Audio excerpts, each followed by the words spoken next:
Fear isn't just in your head. It lives in your body. Tight shoulders, shallow breath, a racing heart. Fear hides in tension, posture, habits. But here's the good news. You can release it. You can let it go. Start by breathing deeply, slowly, in through the nose, out through the mouth. Again, you're not just breathing, you're telling your body, we're safe now. Because fear locks you into survival mode. Fight, flight, freeze. Your body doesn't care if it's a real threat or a memory, it reacts the same. But when you breathe intentionally, when you move gently, you interrupt that signal. You say, it's okay to calm down. Movement helps too. Shake your hands, roll your neck, stretch your spine, dance, even if you're terrible. Fear gets stuck when we stay still. But motion breaks the loop. Even one step, one stretch, one moment of softness tells your body,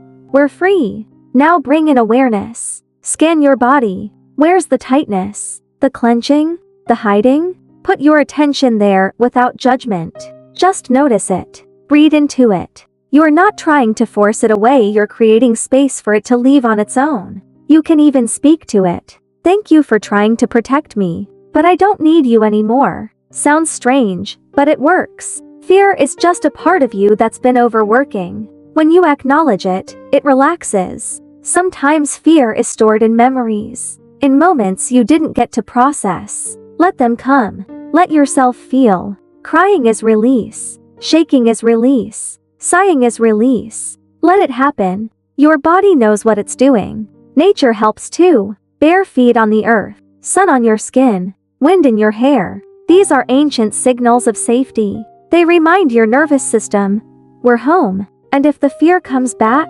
that's okay. You're not failing. You're just healing in layers. Keep breathing. Keep moving. Keep showing your body what peace feels like. Fear is not your enemy. It's a messenger. And once you listen to it, thank it, and release it, you make space for something else. Peace, trust, freedom. So if your body's been carrying fear for too long, let this be the moment you start letting go. If this helped you breathe a little deeper, drop I release in the comments, follow for more healing tools, and remember, you are not your fear. You are what's underneath it, and that part of you is unstoppable.